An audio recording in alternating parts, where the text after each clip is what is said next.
Hey, hi. Dahlia just reminded me to record this. And so if you're joining us asynchronously, it looks really good. If you're sitting here with us, as the six other people are, it looks like I forgot to hit record. That's because I did. Hey, welcome back again to this space. We are so thrilled to be able to be hosting this summit. I am absolutely thrilled for this morning. It has been quite a journey. Yesterday, we began in London, went to Portugal, and then we were back in the States for the rest of the day. This morning we were in Portugal. We went back to London, and now we're back in the States for the rest of the no, well, for this part of the day. So the shifting of consciousness is definitely upon us, and part of it is the beauty in the community that is being created, is being recognized, and is being elevated. And so, thank you all for continuing to be here and be part of that. And welcome to the folks who are joining us as you're joining us. And remember, there is no such thing as late, there's only the time in which we arrive. This morning, I do have the privilege, and which is great because here's what I know about this person, about my best friend. They want their name held in posterity enough that when I began gushing over them just a few minutes ago, they reminded me that I forgot recording. They wanted this on tape, so let's do it. My best friend, my partner in comedy, and one of my inspirations. I had oft said before I came out that I did not want to walk through the world with the audacity of an average white man, as had been suggested. I wanted to walk through the world with the audacity and bravery of a Black trans woman. And Dahlia has been that model, that idol, and that best friend Of audacity. of audacity, blackness, and transness. Mixed Dahlia Belle. And LOL. also with us, we have young activist, organizer. This Mhm. bio crazy. They just be doing it all. Um, a trans mask, multidisciplinary artist living here in Portland. Creative practices include dance across poetry, clowning, drag, music, tarot. Come on now, Mhm. the healing arts, and so much more.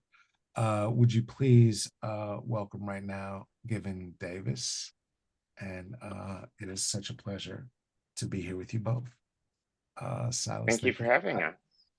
Absolutely, Thank absolutely. you.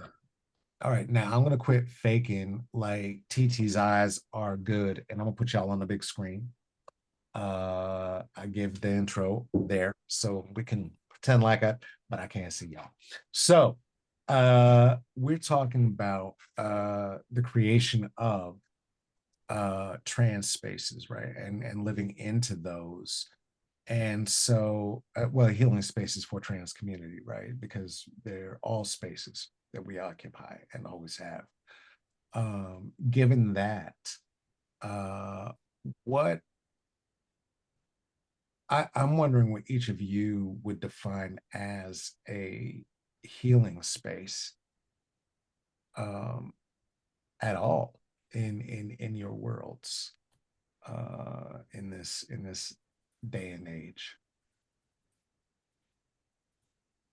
Given, do you want to start or shall I? Sure, I'll start.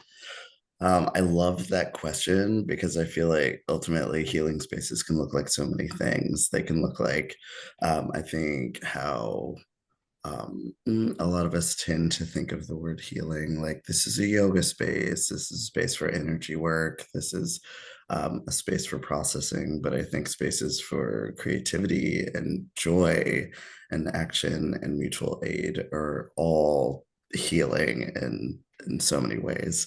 And I could keep going, but I know I can get on a good ramble. Dahlia, if you have responses. Okay, I'll ramble then.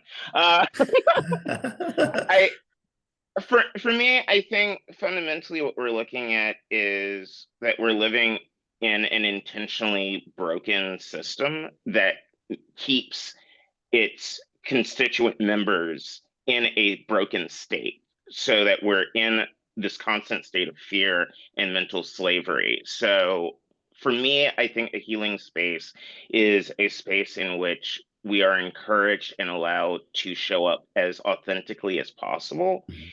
and our differences, our unique individual gifts are celebrated for what they are. Um, I am personally anti-currency, so I I think what's most important is that people are able to work based on their actual passions, and those are the contributions that we are best equipped to share and provide with community. And to feel that that is celebrated and appreciated, I think heals a significant amount of the damage that our current capitalist system forces us to endure. Okay, you went in. That's beautiful. Um, if I can tag on as well, I think definitely echoing spaces that allow us to show up authentically, spaces where we don't have to explain ourselves, our identities on a really fundamental level, where we have, even though our pathways are not exactly the same, there are a whole lot of parallels, as well as just spaces where we can connect that allow us to digest what's going on in a really broken world that ultimately support abolition and support collective liberation. So what are some of those spaces that given you're occupying right now? Where are you finding or leading or guiding these kinds of spaces? What does that look like for you? Mhm. A lot of what I've been engaged with recently is writing spaces. I host, it's a queer mic, but because it's me, it's predominantly trans folks who show up to a monthly queer poetry open mic that is held as a sweet nest, the kind of space that like little 18-year-old super shy baby me would be willing to come and share those lived stories and be witnessed fully, completely in a space that's non-judgmental, non-competitive. Simultaneously, I've been doing a lot of writing workshops around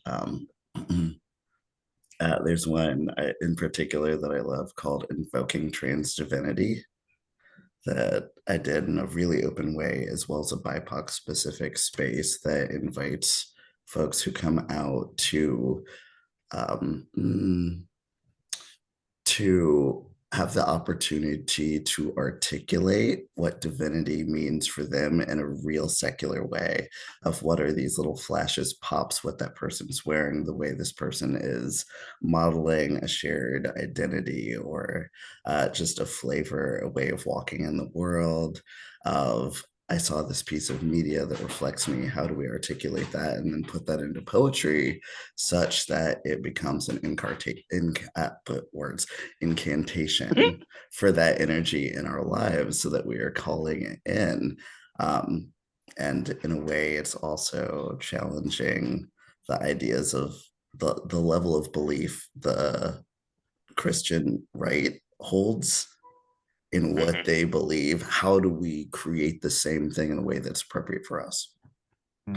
And then simultaneously drag spaces that are so creative, investigative for ourselves, reflective for the audience of various bodies, various shapes, sizes, identities, and just celebrating ourselves and really cultivating this uplifting environment where we can really be seen and I think move further into our own authenticity. Hmm. Absolutely. Mm. Um, for me, I outside of my work as an artist, I work in peer support. I am a peer support operator for Trans Lifeline. So, it's a completely free service. We're not actually a suicide hotline, which we often get advertised as, unfortunately. And yes, we will deal with like trauma and things of that nature as well.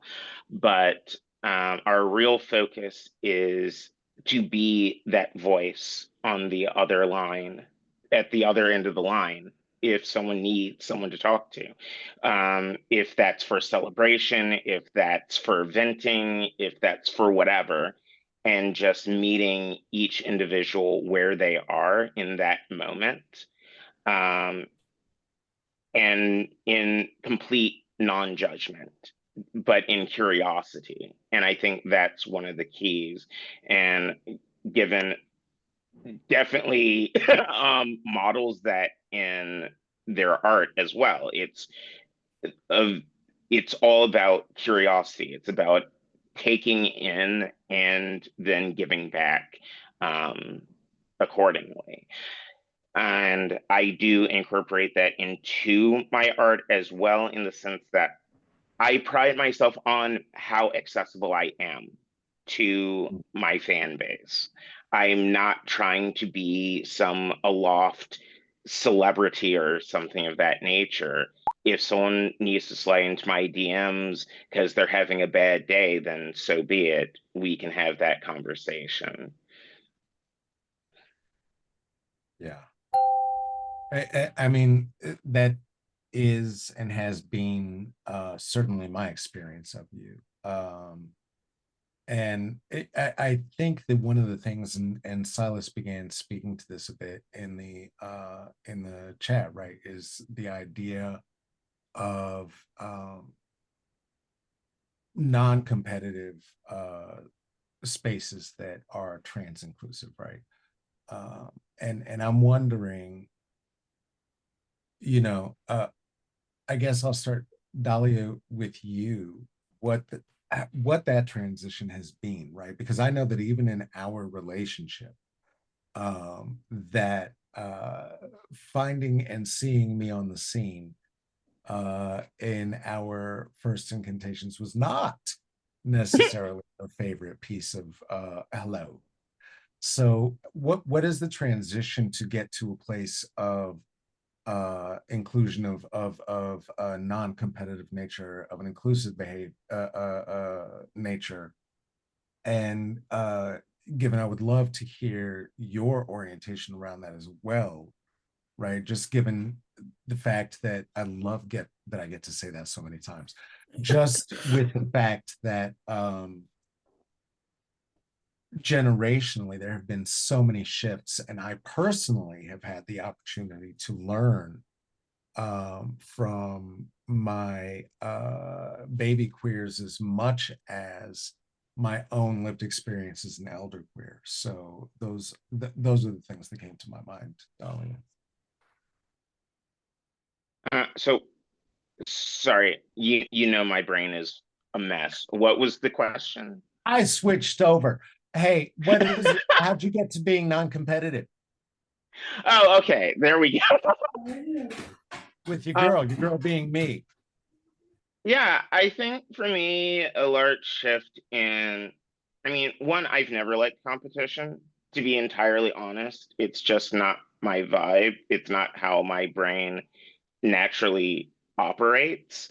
Um, I do have to acknowledge that certainly in my younger years, like in my 20s, starting out as an independent creative, I definitely learned some of that competitive mentality.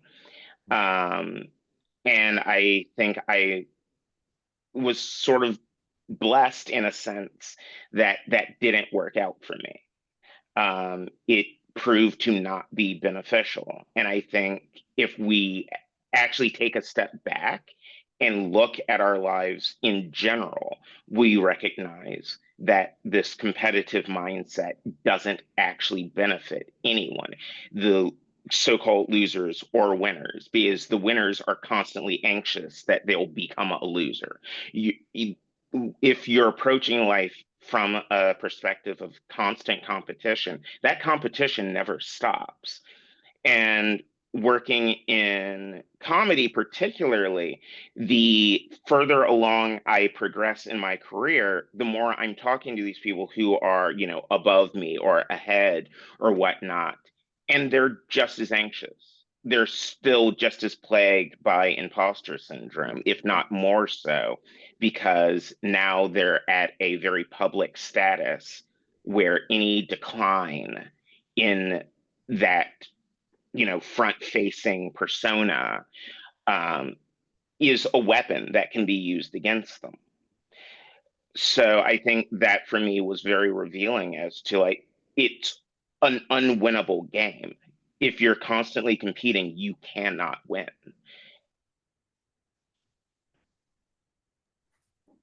Even has it been for you? My experience is not the competition has been a big part, like part of your showing up at the table. Yeah, Yeah. I'm pretty thankful that it hasn't been much of my experience to show up in ways that are competitive. If anything, I tend to be more competitive with myself. Uh, Mhm. and, and just the way of wanting to continue to grow and continue to transform in my own practices. However, in the very short amount of time that about 3 years that I was attempting to do stand up, that felt so competitive, and it's really intriguing between art forms. I don't feel the same thing when I'm in Dragland.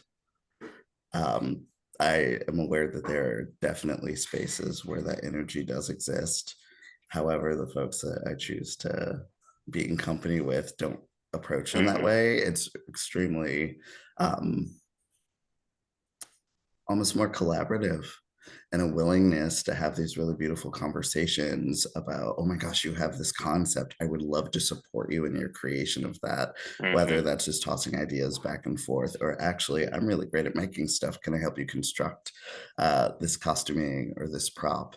And simultaneously, I'm going to put this a slightly within a slightly different framework of I was also socialized as a Black femme, and so I think that also has to do with my own non-competitiveness that I carry forth Mhm. today, um, and maybe with a little bit of "you can't win" as subtext for that too, the seen and not heard thing. But now I've shifted that to just, why would you leave anyone behind? Why would you fight with anybody when everyone ahead of you is a teacher, everyone behind you is a teacher? Mhm. And in writing spaces, I very explicitly made a decision. I am not doing any kind of MFA route because I don't need anybody to smash my art, because it's so vital to who I am in the ways that I do my own healing in the world. And we need to be able to retain that such that we can work towards our own authenticity and the discovery of that without, somebody pulling out a huge red pen and, you know, Mhm. um, kind of disavowing your own discoveries made along the way. And I think kind of piggybacking off of that, if we are pursuing work that we are genuinely passionate about and in love with, Mhm. then obviously our peers and even, people coming up behind us are going to have ideas and contributions that we couldn't have come up with. So if we're truly passionate about the work we're doing, why wouldn't we want to encourage those ideas to flourish? Yeah. Mhm. Well, I mean, in the shit capitalist world in which we live, the answer to that is pretty clear, right? Like that version of it says we will be replaced, right? Mhm. Be put out. We won't be the ones. I believe one of the phrases that was said earlier in the summit was, this thing of everyone chasing the opportunity to be dude with the megaphone. and be the one shouting their story rather than, you know, doing the work on behalf of, or in collaboration with, as you were talking about, Kevin. Hmm. How did you come to find your chosen community? Given, how did they find you? Mm. I like to think I stumbled into my communities in really beautiful ways, but I feel like, you know, it's kind of like Gadar. There's this magnetism with, you know, the folks who are around who are on a similar wavelength. Um, Drag, for example, I just so happened to have a new housemate who moved into my space who was a drag performer and producer who was not able to do that during the pandemic. And there's already a layer of vetting there. It's like, I want to do this show in a park and showing, you know, this really cool, innovative way of continuing to provide joy and entertainment. And they drafted me into that show. And I go by the environment as well as, and I hope y'all consider this too. I have the experience of when I'm in conversation with someone, my ability to communicate changes, right? Depending on who it is, if we can communicate, I can access my full range of expression. And if we're, you know, that person is not necessarily my vibe, it just becomes difficult to actually interact with that human. So I just use that as my internal, you know, compass and litmus test for, are you friend shaped? Yeah. Dahlia, you were Yeah, saying. I think having had the honor of working closely with both of you, I think, you know, all three of us demonstrate again that showing up authentically. And like Given is saying, you know, if I'm interacting with someone and I feel like I'm just being my truest, most authentic self, then that's a safe space. That's where I belong. That's the environment that's going to nourish and foster my survival more than, you know, any space that requires me to show up as someone else. Well put. Really well put. Yeah, when there's an unspoken and intrinsic degree of silencing within communication, yeah, that's concerning from go.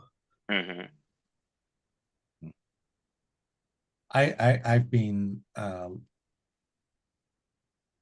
don't know, struggling with that.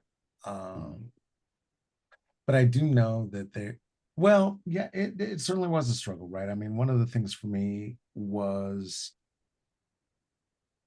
because I had not yet owned my own trans, and this is a two-spirit person, I was still very much, and I came from the world, but you know, before stand-up, I came from the world of hip hop, which is not the most mm, mm,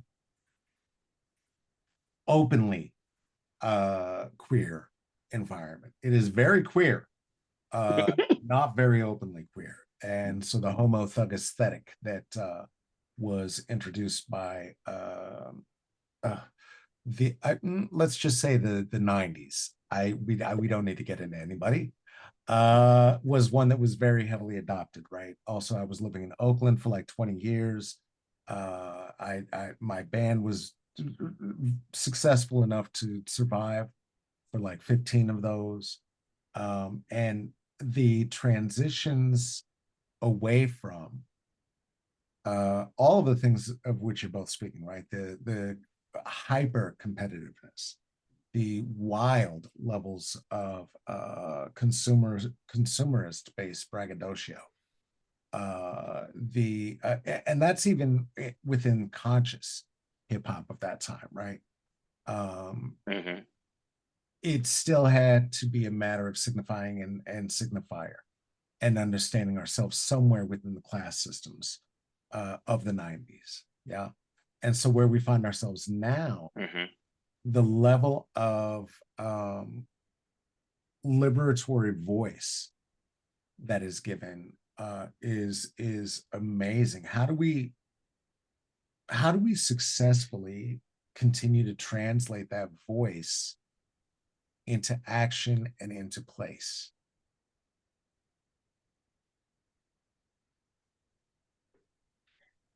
I Yeah, think honestly that is one of the proud and endearing qualities of both, African diasporic tradition and culture and also queer community. Um, you're not in.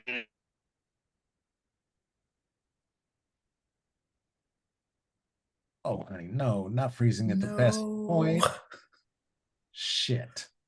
No, did I just You freeze? did, but Oh, now you're you're back. back. But we're not Okay, in. thank goodness. What are we not So in? I think we have always sort of existed in this space where we create for community first and foremost.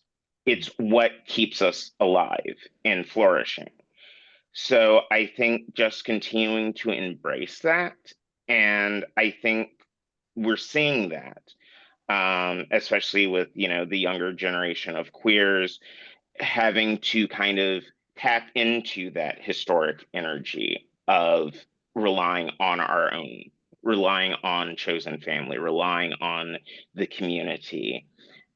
So it's really just a continuation of a tradition that has always existed and allowed us to survive. And as we do create more tables for ourselves rather than competing to sit at a table of oppression, um, yeah, we we present that vision on a larger and larger scale, and I think more and more people are seeing the benefits of that vision.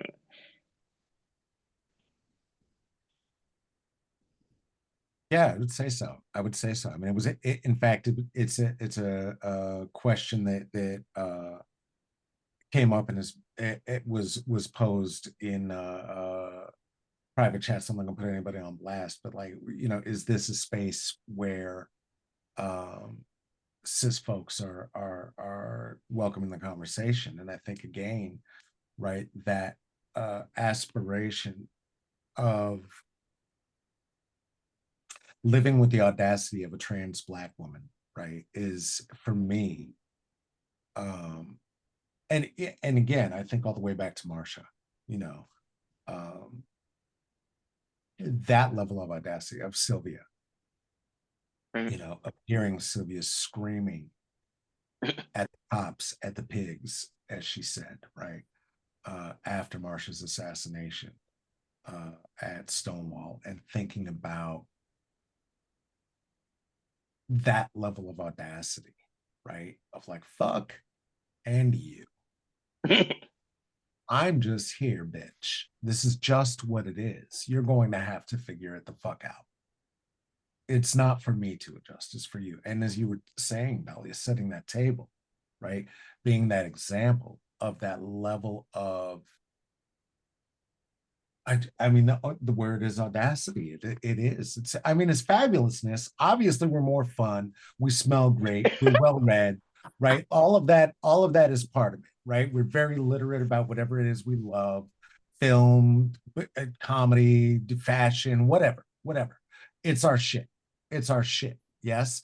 Mhm. So it's good to be, right? It's good to be there. And um it's a challenge, right? And so I'm wondering this.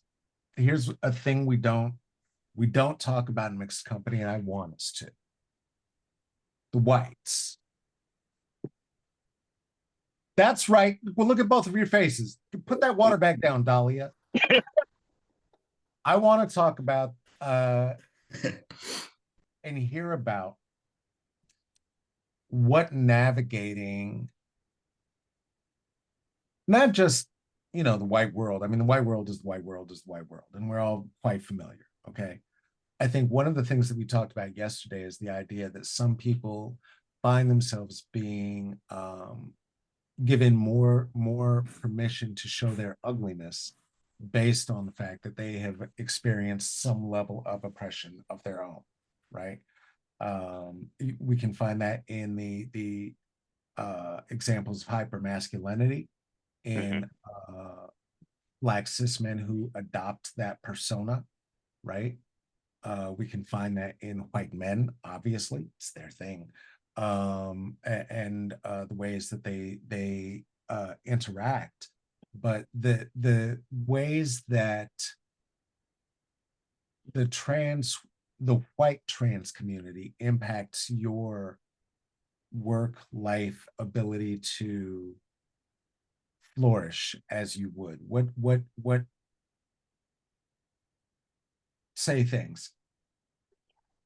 Yeah, I think that that is an interesting point, and it is something that needs to be addressed. Like, um, I notice a lot of times in discussions of privilege, for Mm, example, or if we're discussing men's mental health, things of that sort, um, it will be brought up, these people who are privileged or in these positions of power are also suffering and they are struggling.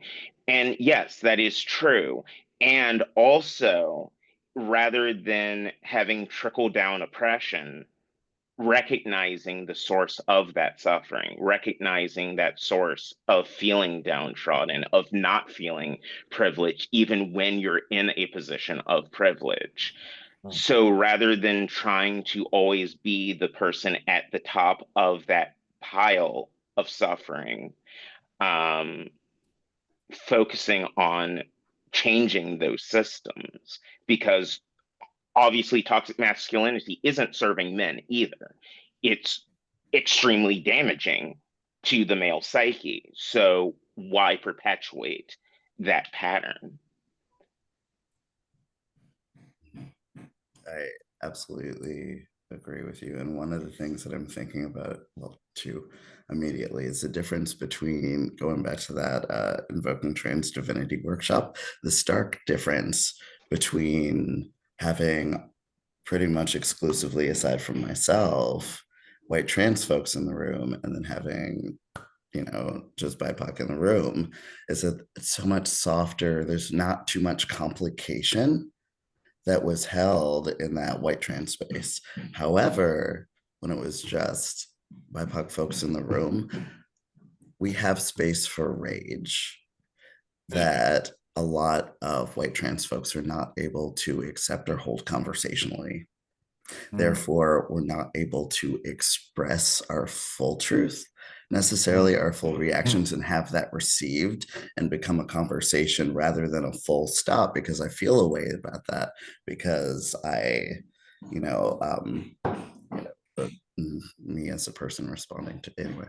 So white trans folks receiving that in a way where they tend to flip into a space of guilt rather than a space of owning that there's still privilege there. Mhm. And that's a really important shift in atmosphere for folks to be able to hold as they're moving through spaces. And if we are moving towards liberation, if we're moving towards allowing everyone to be able to express their authentic selves, authentic truth in a space, folks need to be able to hold that. And that Mhm. also creates a safer environment for us to be in. yeah. I mean, that you just called it. I mean, that's exactly the thing for me. It's just the idea of the ability to just speak to the truth, right? Which is and certainly not to suggest for one moment that all Black trans folks or all Black queer folks have their shit together, and we get together and the rage is there and everybody just gets along forever and ever and ever. That's not it. People are assholes, all of us, to a one. It Mhm. does not matter. And getting to a place of understanding and accepting. okay, well, what is the flavor of asshole, if you will, that I will invite into my circle and be okay with, knowing that, you know, I too am presenting a flavor of asshole, and that it is going to be an issue for people at times, right? It will be an issue for people at times. Um, I think but honestly, go ahead, please. Go. yeah, sorry. I'm gonna be honest. I'm going to be a little more elitist than you on this, Carlos. Come with it. I do think that particularly the Black trans community, we do have a gift for being able to be messy at times and not hold that fundamentally against one another. We can be like, oh, damn, that bitch really is wiling out today, Mm, and then still show up in a creative space yeah, and work from there. yeah. It there's a lot. I feel there's less pretense involved. There's less of a need to be perfect or the model minority in the spaces that we tend to create. I see. Yeah, no, I see that, and I may have been thinking of particular individuals, and so maybe I'm having a Gee. maybe having a feeling and a reaction. I don't know. I can't say. I can't say that I was. Um, you know, the other thing that is wild to me is the ways in which we get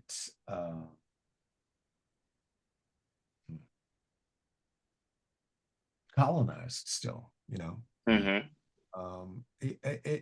I've been so I spoke earlier to the fact that Dahlia and I together had the opportunity to tour the entire western region of the United States. Um, what I have not said is that the lessons for me in that kind of go back to what you were talking about before, given it around the avoidance of the conflict and the Hmm. loss of confidence and the shame that continues to be a holdover, right? Like this, like, well, I'm trans, but I'm still white. Well, now I have white male privilege, and I that's not the best. And you know, I the I knew that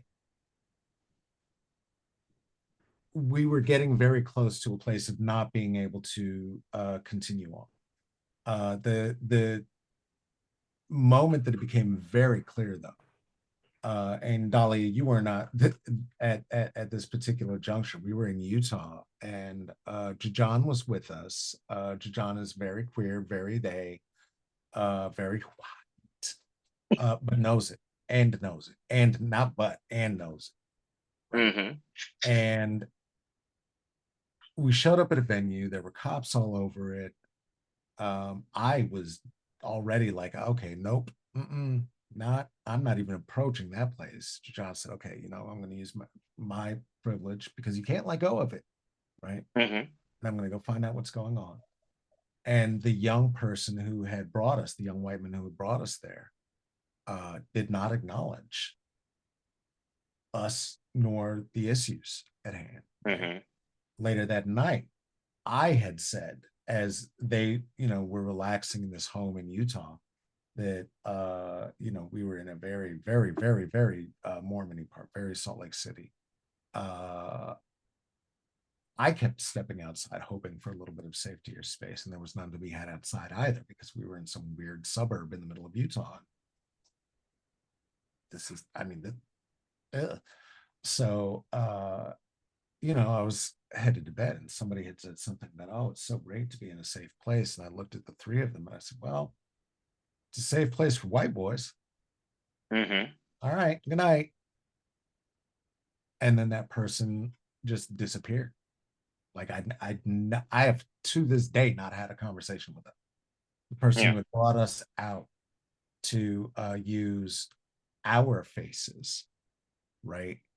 And in particular, within that dumb hierarchy of which Dahlia was speaking, that we try to ignore, right?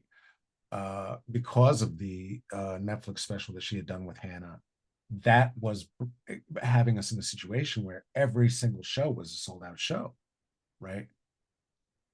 We left. We talked about why. We talked about it with each other very deeply and very closely, the three of us. And they have not been sold out shows since that point, you know. But it was the thing of the colonization of our imagery, right? And our skill for the dream of this young person who, when we talked it through, even, right, was unable to kind of hear the Hmm. origin of what made this matter, right? The fact that not only is this a trans venture into taking up space, which is really what it was about for them. But for me and in our minds, I think we were really about like, look, we're trying to build community, and this is a freedom ride, and we will be on it, Yeah. and we will sacrifice as such, knowing what the potential risks are. And more than once, those potential risks were entirely ignored Yeah. in terms of the safety and health of in particular, Dahlia and myself. You know, Dahlia, I don't know if Yeah. you want to speak to that. Yeah, yeah. We almost died several times, but uh, and I think, you know, with regards to people who are in a position of privilege, and particularly in this case, we're discussing the privilege of safety ultimately. Um, Part of showing up, Safety and of being able to pass in yeah, the world, right? Like he's exactly. one of those white boys who's transitioned who looks like a white boy. He does that Yeah, he's exactly. white boy. There aren't really dangerous spaces for him. So and that's Unless he fine. creates them. And I think the key there is that what we were dealing with is a very young, as it turns out, inexperienced individual inhabiting a space where they now feel safer than they may have previously felt, and being unable to address or communicate their own blind spots. And part of showing up authentically to me is being able to address one's own shortcomings, one's own weaknesses, and to acknowledge those from a place of, again, curiosity and humility, as opposed to, there's a tendency, I think, if you're in a position of privilege, to want to defend that privilege, Mm. to justify one's blind spots or short-sightedness. So if someone points out, hey, I understand that this is safe for you, but it's dangerous for me, being able to sit with that and be like, oh, I see. What is it about this situation that is unsafe for you? How can I better facilitate mutual safety and comfort in especially a high risk environment? There's a tendency to, instead of doing that, to be like, well, I feel safe. I don't know why you don't feel safe. I don't know why you're always playing the victim. I don't know why, it's a distancing oneself. It's to be like, no, I'm just as marginalized as you. I'm in just as much danger as you. You're being unfair to me. You're, hurting my feelings somehow by acknowledging a very real circumstance that you're facing. Yeah, and just the weirdness of like that you know, that the hyper violent passive aggressive man response of like, well, I'm sorry if my best isn't good enough for you. Just like, oh my God, What the fuck? Yeah. I just don't want to die. It's I like did that all year after maybe your year. best can be modified. Maybe we could raise the bar. I love the Yeah. side eye emoji that just went out. Or, or collaborate, collaborate on what, Mhm. like, if that is your best, fine. I get that. That is your individual best. And if I need this additional thing, then we need to sit down and discuss how we can mutually achieve our shared goal. Right. Well, and it comes down to accommodation as well, right? Like it comes down to accommodation as well. Like I think each of us is very openly living well on the outskirts of name your name your favorite divergence. Yeah. Between the two of us, if there's a thing we got, Hey. I don't know. Yeah. Yeah, all three. Okay, Oh so three of a yeah. Mhm. kind. So three of a kind. You got a divergence. We know what it is. We got it. On top of that, right? Like I Mhm. had a mess and a bunch of other shit. It's a mess. That said, right? The creation of these spaces and the defending of these spaces. Um, are you finding, given generationally, that is still as clearly defined and articulated, this issue that we're speaking to? Because I mean, and I don't know why it wouldn't be, because the young person is, I believe, around your age, if not a little bit younger. So Mhm. like I don't know, but are you finding this to still be a repetitive cultural issue? Well, I'm just gonna say, I'm probably older than you think. Oh, good for you. Black don't crack. We are not in our 20s. Yeah. Not at all. Um, well, actually, what I really wanted to pipe in about is I'm sorry you had that experience, and B, similar ones. Um, Even having this gained privilege of maleness in a way, and then also simultaneously Black masculinity being more recognized as I enter spaces. It's a it's a really interesting seesaw. In my experience, like the stuff that I've been doing pre-transition that I was not getting recognized for is pretty much the same stuff I'm doing now, Hmm. with a lot more recognition. And the other part of that was with travel with other folks who are queer or trans and white. Um, your experiences reminded me of two in particular. One to Lincoln City, which I'm unfamiliar with. I Hmm. was traveling with, three other performers who are white trans folks, and I had a whole lot of concerns for myself and my safety, not knowing that area, but understanding that it was more rural. And I very purposely tend not to travel out of Portland proper for certain reasons. Um, that being one Reason. of them. Yeah. And the second being a burlesque show that I was traveling with to where did we go? Chehalis, Washington. Ooh. Yeah. Um, and riding up with another black performer, black trans performer, as we're seeing the pickup trucks, as we're seeing the American flags, and it's like, oh no, no, no, this doesn't feel good. This doesn't feel safe. Um, and then noticing that my white peers in that space were not holding those concerns, and Hmm. particularly in a burlesque show space Hmm. wherein my butt is literally going to be showing. And my top surgery scars are literally going to be showing in front of this audience, and not knowing how they are going to respond, like looking around, it's like, ooh, nobody is holding these identities in the same way as I am. I have to wait and see.